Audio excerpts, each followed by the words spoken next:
Let's review. You ready? And catch up from the last few weeks. Here we go. Week 1, talking about work. And here's the question we asked. Why do we have to work? Why do we work? And here's what we learned. We were created to work. God made us to work. Work is there right from the beginning. It's part of paradise. We learned that work is worship. It's how we express praise to God. It's how we show we're like Him. And we learned that all work has value as an act of worship. That was week 1. Week 2, then we asked the question, why is work so hard? What's wrong with work? I immediately had one of you say, yeah, I don't mind my work so much, but the commute's bad. I'm like, well, that's a loophole. I don't know what to tell you about that, but consider it part of your work. And then ask the question, why is it so hard? Why is it so difficult? And here's why. We learned last week, work was meant to be done in cooperation. We were to help bring God's order with cooperation, Genesis 2.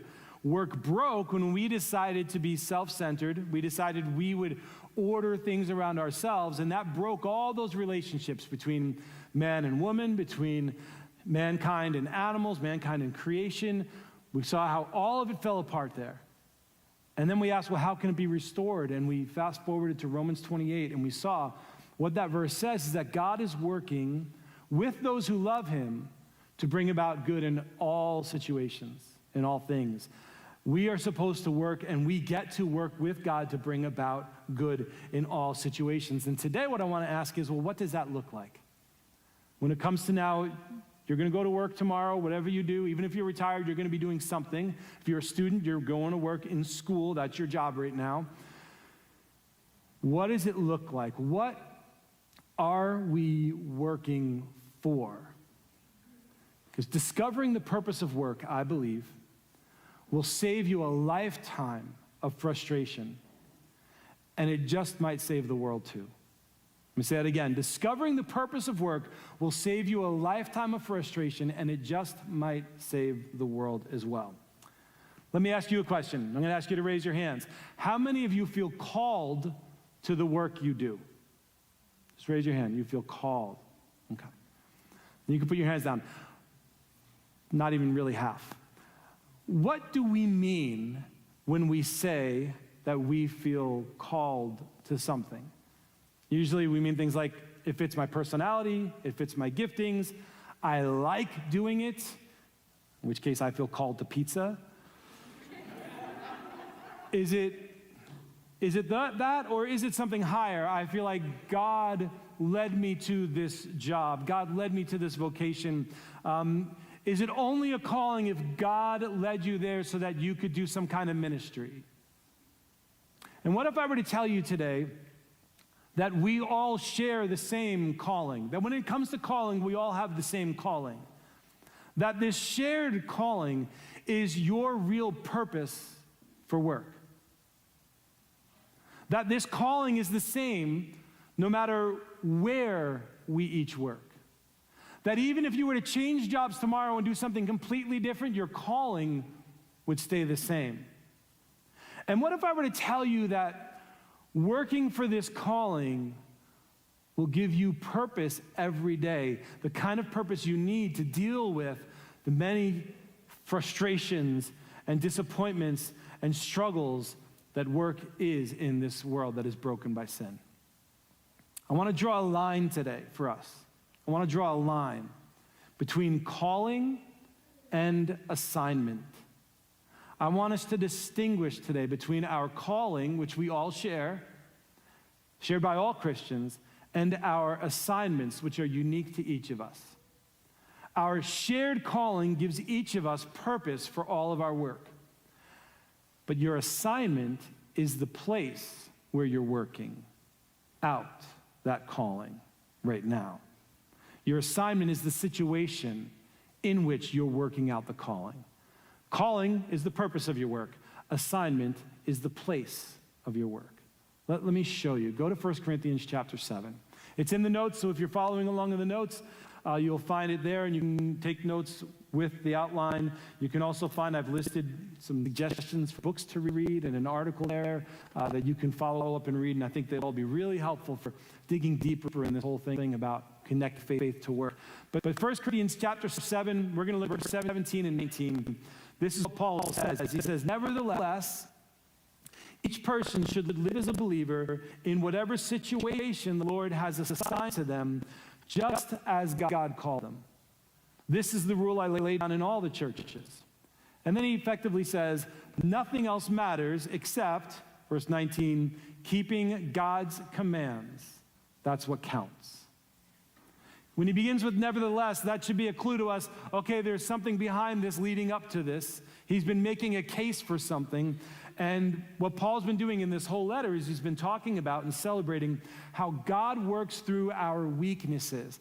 And he boasts about his own weaknesses and shortcomings as opportunities for God to show how awesome God is.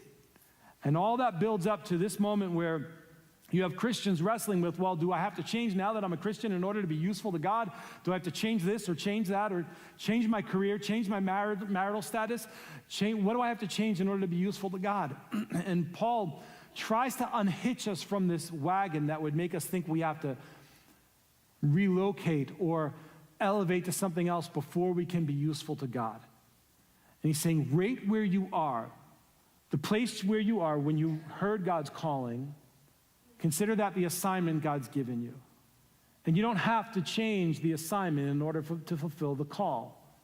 Your assignment might change, but you don't have to change the assignment in order to fulfill the call. And Paul is trying to help them see that because he's trying to also rescue them and us, I believe, from this disease of thinking that we should always be climbing, that your career trajectory should always be like this, where you start here, and as you go, more and more people are under you. You're climbing above more people. You're climbing over more people. You're getting ahead of everyone around you to make it, to become someone, to become something, because those are poisonous ideas for people who want to live out the gospel and the call of Jesus, who took the opposite trajectory in order to demonstrate love.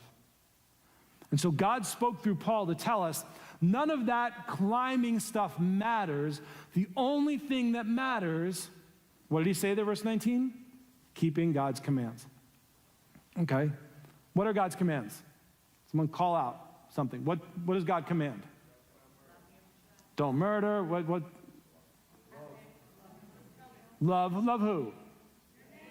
Love your neighbor. Love God. All right, so you remember the time when the guy came to Jesus and said, what's the most important commandments? And Jesus said, love God and love neighbor. Those two sum up everything. Go to the 10 Commandments, first half about how to love God, second half about how to love neighbor. Go to Jesus' Beatitudes. What are they about? First half, love God. Second half, love neighbor. Even the Lord's Prayer that we just walked through a couple months ago. First half about loving God, second half about loving neighbor. What does God command? You want to sum it up? Love God, love others, love neighbor. That's what God has called every one of us to do. So when the Bible talks about calling, it begins with salvation. Some of us think that's where it ends too, but that's not where it ends. It begins, 1 Corinthians 1:9 says, God is faithful, who has called you into fellowship with his Son. So that's the beginning of calling. We are called to get into a relationship. We're called out of darkness into the light, into this relationship with Jesus. But that's not the end of the call. The call is to now become someone. The call is to now join the family business. And so we saw it last week with Romans 8. The end of that chapter, which people have argued about these verses for centuries, because we thought it's about salvation, but they're not about salvation. These verses we're about to read are about God's plan for taking people who follow Jesus and turning them into, calling them into people who become just like Jesus, working alongside. So it says, Romans 8:28, we know God is working for the good in all things with those who love him. God is working with those who love him to bring about good in all things. That's what he says there. And then he goes on, he says, because those God foreknew, he predestined to be conformed to the image of his Son, so that Jesus might be the firstborn of many brothers and sisters, all doing what? The family business. And those he predestined, he called. And those he called, he justifies. And those he justifies, he glorifies. That whole thing is about God's plan, to his destiny for those who turn and follow Jesus, to become like Jesus, to receive this calling to do the family business, which is what? to bring God's order to this world, to love God and love others by working for good in all things. Loving God, loving others, serving God by serving others. That's the calling we all share.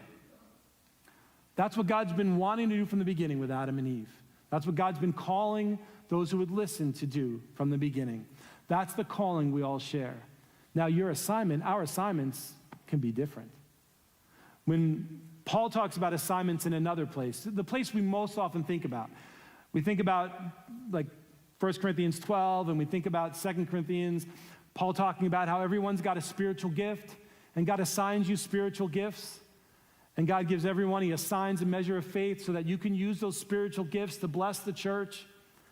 And so what's happened is for centuries, Christians have thought that calling and assignments are all about spiritual, sacred church work. Until Martin Luther. You ever hear of Martin Luther, the guy who nailed the 99 Theses to the door? He stepped up and said, no, all work is sacred. But we still get it wrong. We still think that jobs like pastor are more sacred than jobs like accountant. We think pastor gets called and appointed, but accountants get interviewed and hired. But in 1 Corinthians 7:17, Paul takes those same two words that he uses to talk about spiritual gifts used to build up the church, those same two words, calling and assignment, and he uses them to talk about everyday work. Things we do to contribute to society and to economy. The same two words, calling and assignment. And the Bible says that work that you all do all week long, is also God's calling and God's assignment. And what does that mean? It means that in the same way God equips us with gifts that we can use to serve and build up the body of Christ, God also will equip you and enable you for the assignment he's given you to do, where he wants you to fulfill his purpose, his calling. That's true in our marriages, in our workplaces, in our neighborhoods. He's going to enable us to do that. So we all share a calling that gives us the same purpose for our work, to love God and love others, to serve God by serving others.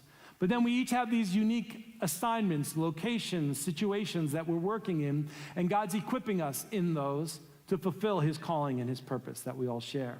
Let's talk about that calling a little bit more, and then we'll talk about how to apply it to our assignments where we all work. Do you remember the book of Jeremiah? Old Testament prophet guy, served during the time when Israel had been overrun by the Babylonians and conquered, and a whole lot of their leading class was taken captive and lived in exile in Babylon. And it's where, I'm sure you'll know the verse, everyone's favorite verse, for I know the plans I have for you, declares the Lord, plans to profit you and for your welfare and not for evil, to give you a future and a hope. We know that verse, we use it all the time. I've told you how we misuse it in the past. We're just going to talk about it again today. If there's ever been a verse that people have used to promise themselves that their careers are going to keep going up and to the right, just better, better, better all the time, it's a verse like this. I lost my job. Don't worry, God knows the plans he has for you to prosper you. Oh, I'm not getting paid enough at work. Oh, don't worry, God knows the plans. And we forget what was going on in this situation. When Jeremiah wrote these words, it was because there were all kinds of false prophets and other people who were saying, oh, yes, we're in exile now in Babylon, but don't worry, God's going to make it all great, and we're going to somehow rise through this, and it's going to be wonderful, and we'll escape, and we'll go back home, and we'll have, our jobs will be better, everything will be better. There was a whole bunch of people saying things like that, and God sent Jeremiah to say, shut up to those people, and to tell everybody else, don't listen to them. That's not what God's plan is. And then he told them what God's plan is. Do you know what God's plan was? God's plan was for them to spend the rest of their lives in captivity in Babylon. That was God's plan for them. God's plan was, you're not going anywhere. It was that they would live out their days in that place. That was his assignment. And God expected them to do what there? To love him and love others and serve him by serving the people who they were captive among. He says in verse 7 of Jeremiah 29, seek the welfare of the city where I have sent you into exile, and pray to the Lord on its behalf, for in its welfare you will find your welfare. What does that mean for us? when we talk about calling. Your calling applies no matter what your assignment. No matter what the situation you find yourself in, your calling still applies, and nothing will get in the way of that. The New Testament tells us this world is not our home, which means that in effect, we're exiles here too. And so it only makes sense that we should do the same thing, that we should say, my calling is going to be to love God and love others by my work, wherever I'm doing it and whatever it is that I'm doing. My calling isn't changing, and nothing can get in the way of that calling. I'm going to work in the place where I am to love God and love others. And then I think of moments like when Paul was saying goodbye to the church in Ephesus and reminding them of how he had lived among them and how he had lived out his calling even in that assignment, where he could have said, hey, you all should have taken care of me, but instead he worked not only to take care of himself, but to take care of the people who were traveling with him. He says, I didn't go after any of your silver or gold or your clothing. He says, you yourselves know that these hands ministered to my necessities and those who were with me. In all things, I have shown you that by working hard in this way, we must help the weak and remember the words of the Lord Jesus, how he himself said, it is more blessed to give than to receive. Our calling is to serve God by serving others. That doesn't matter what your assignment is right now. That's always the calling. Martin Luther said, God doesn't need your good works, but your neighbor does. Tim Keller said, our daily work can be calling only if it is reconceived as God's assignment to serve others. And that's exactly how the Bible teaches us to view our work. So the shared calling we have gives each one of us a purpose for our work. Love God and love others. Serve God by serving others. And honestly, that'll be the key to overcoming all of our frustration and all the difficulty we face at work. Because the truth is, no matter what's happening, what gets us frustrated so often at work is that it feels purposeless, feels futile. All the progress we think we're making gets undone by other people who we can't rely on. All those frustrations, we think, oh, I'm not really doing good things with my time. You can begin to see everything as an opportunity to love God and love others, to serve God by serving others. You will always find some way to do this, to serve that purpose, no matter what's going on. Whether it's wonderful or tragic, there will always be a way to serve your purpose. So you will never be purposeless if you embrace the purpose God's called us for. And that will begin to eliminate and chip away at your frustration. Last night I was here changing moldy ceiling tiles. And I could have been saying to myself, and part of me probably was, I think, why am I changing moldy ceiling tiles? I'm a pastor. Nonsense. Nonsense. This is a way to show love. And usually it's other people who are doing it. Listen, it's been years since I've changed moldy ceiling tiles, so I'm not saying like this is what I do all the time. But why would any of us ever think, oh, I can't serve my purpose if I'm doing this? We can serve this purpose in anything we do. Anything can be an expression of our purpose, our calling, to love God and love others. So now, okay, let's look at that with our assignment, with your assignment where you're working right now. Whatever your work is, student, working as a professional, working in trades, retired but doing work around your house or volunteer work or whatever you're doing. How do you feel about your current assignment? You don't have to say it out loud. How do you feel about it? How did you choose the assignment you're in? How did you end up in that assignment? I guarantee you this. If you and I begin to approach our assignments out of this sense of calling from God, it'll change how we feel about the assignment, and it'll also change how we approach different assignments and opportunities. Do you remember Moses, Prince of Egypt? You've probably seen the cartoon movie. He was wealthy enough to do pretty much whatever he wanted, to have whatever he wanted. He had been adopted into the royal family. He is a prince in Egypt, but then he discovered God's call, or God's call found him. And then God gave Moses an assignment. I need you to set my people free. And Moses had to make a choice there, didn't he? Should he stay in the comfortable, lucrative position as a prince of Egypt, or should he join this slave class making bricks and help them escape into a wilderness where there'd be no food and water. Tough choice, isn't it? I mean, if you were on Indeed searching for jobs and you found one where you could be like a VP in a company with a really good paycheck and very little work to actually do, or be the janitor there and get paid almost nothing and work 60 hours a week cleaning up after everybody, which job are you going for? For most of us, it's obvious what you pick. You pick the lucrative one that seems easier. Or you pick the lucrative one no matter what the cost. Because you pick the lucrative one. Because you go for the money. You always go for the money. This is how most of our culture lives. Some are rejecting that now. But even in that now, what purpose are they really pursuing in work? Is it God's purpose? No. The younger generation, there's a gap here between generations and work. But the gap isn't that, older generations went after money and younger generations don't. The gap is younger generations are realizing that going after money and serving the company didn't work out well for their parents in a lot of cases. So they're going after jobs that are going to make them feel self-actualized and help them just do the things they want to do and make them feel good about themselves. But they're still just trying to serve themselves. Their purpose is themselves. Whether the purpose is yourself for money or your purpose is yourself just to feel good about yourself or to have more leisure time, neither of those purposes are the purpose God calls us to.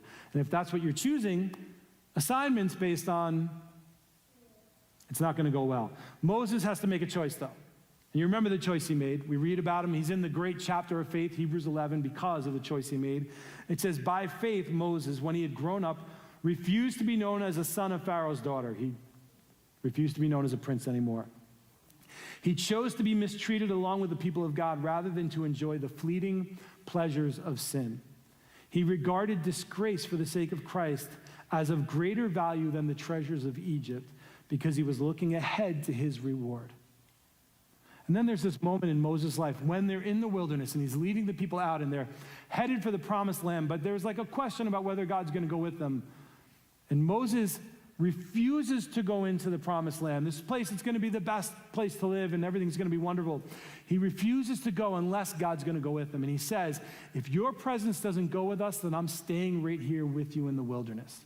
I'd rather live in the wilderness with God's presence than live in the lap of luxury in a palace without God's presence.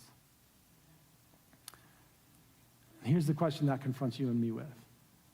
When it comes to your assignment, your job, and the way you seek assignments and jobs and approach them, are you settling or even aiming for lucrative assignments at the cost of God's presence? Has your assignment risen above your calling so that you're living for the assignment instead of for the calling? And so your purpose is falling out of the way. God's purpose is falling to the side because you're just chasing the assignment.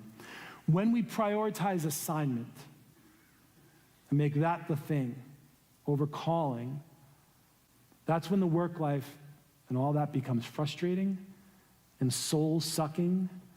When we forget that we are working with God, we can work with God to bring about good in this world and all things, then our assignments begin to feel empty and meaningless and frustrating and crushing. And what the world needs is for the people who love God to wake up and begin to have our work shaped by God's calling instead of these other things. God's calling to love him and love others.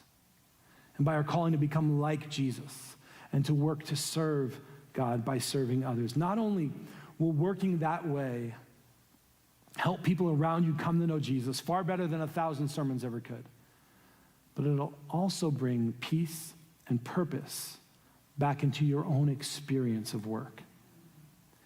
If your work is being driven by selfish desires, whatever they might be, then your experience of work will always be one of reaching and grabbing and never having enough. And you won't be able to produce things of real beauty because your motivation is ugly selfishness. Even if you're not working for yourself, oh, I'm working for my family, but if it's still self-serving and not God's purpose serving, you're not going to be able to throw yourself into the work in a godly way that allows you to be truly free and creative. Working for your own good will lead you to become aggressive, abusive, where you'll be willing to use others, and you'll burn out hating yourself and everyone else. But on the other hand, if your work grows out of this call of God, then your work actually becomes an expression of love. And there will forever be an infinite source of motivation and possibilities in your work. No matter what the situation or circumstance, no matter what the appointment is, there will always be some way to serve God by serving others. You'll always find some creative way to be able to do it, and simple ways to do it, to love God by loving others. When you trust God for yourself, you find the freedom to make work an expression of love, real love. Not, oh, I feel love, but real love. That's powerful and that's world-changing. Let me give you an example. I read this true story the other day about a guy named Steve. He's a manager at a tech company, a big tech company. And he was listening to a sermon series about thankfulness, and it really caught him because he stepped back and he thought about his work experience. He'd go into work every day, and it was a huge office building and a huge floor, and everyone had their own cubicle. And the culture of that company was you went to work, punched in, sat in your cubicle, did your work. All communication was done by email. There wasn't ever encouraged community or caring about each other. You just do your work until it's time to go, then you go. And he managed 6 people, and he hadn't seen any of them face to face in almost a year, even though they all worked on the same floor, because that was the culture of the company he was in. It was like that. And it hit him, why have I so mindlessly adopted the culture of this company that's so anti God's calling? And he felt ashamed of it, and he decided, I'm going to do something different. And so the next day he went into work, and he went to his 6 direct reports that he hadn't seen in almost a year, and showed up in their cubicle, talked to them, gave them a hug, said, you know what? Here's what I appreciate about you, and named something for each one of them that he appreciated, thanked them, said, I'm so glad I get to work with you, and just, I'm here, whatever, just simple expression of gratitude. 2 days later, one of those guys came and returned the visit. His name was Lenny. He was one of the software engineers that worked for him. And Lenny brought with him a gift. It was a brand new Xbox. And Steve was surprised that he would bring him a brand new Xbox. It was expensive. They'd had pay cuts that year, so he knew that none of them were making a lot. But that surprise quickly turned to shock when Steve heard the rest of Lenny's story about why and how he bought this Xbox for him. Lenny started to tell him about what he'd been going through for the past year, since Lenny's mother had died. Steve didn't even know.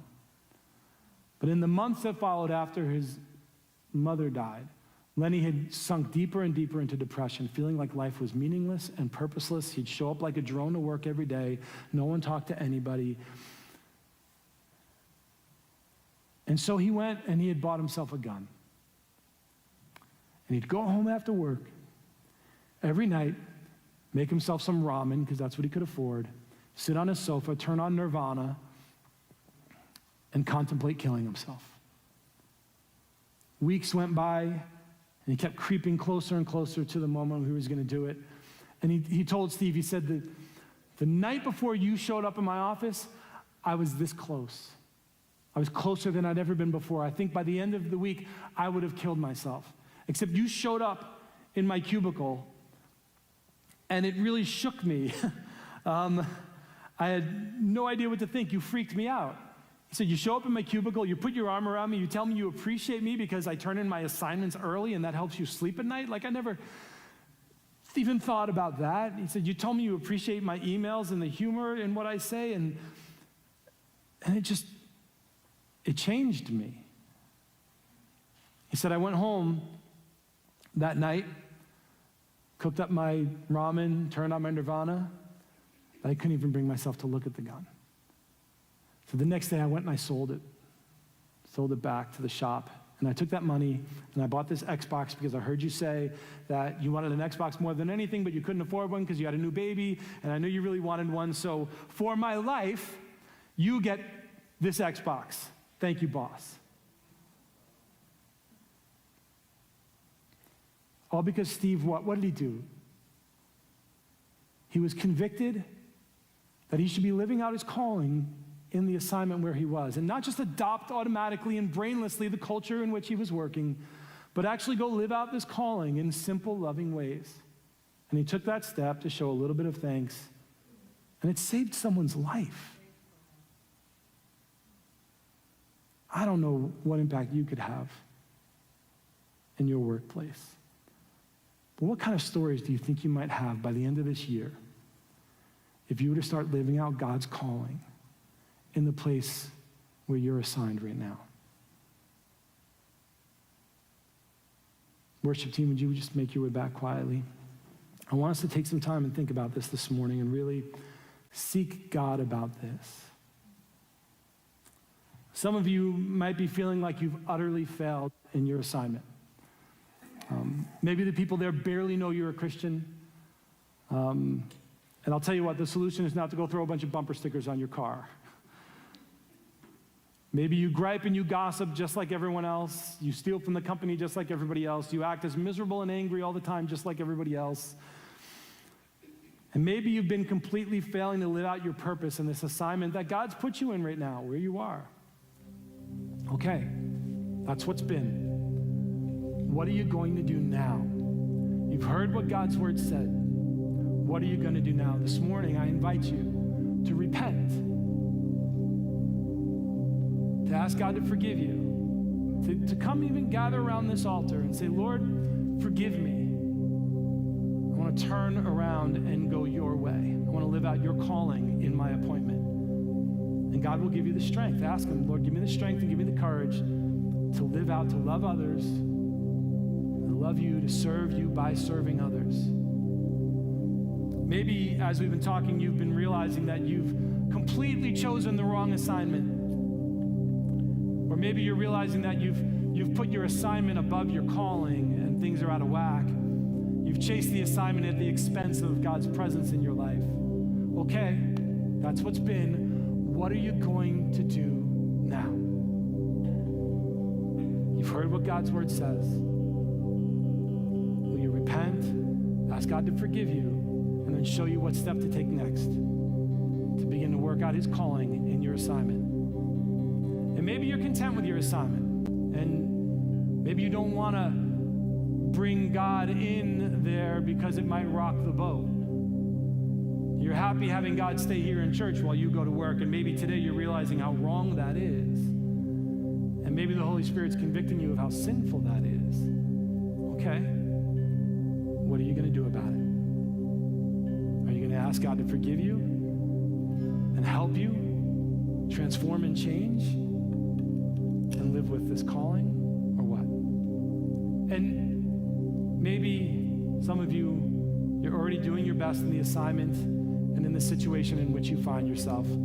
You're trying to fulfill God's purpose. You're trying to fulfill God's calling to love him and love others, to serve him by serving others. But maybe today you really need God's guidance about your assignment. You need God's guidance about how to do this more and better in that assignment. Maybe you need more of God's presence. He's not stingy.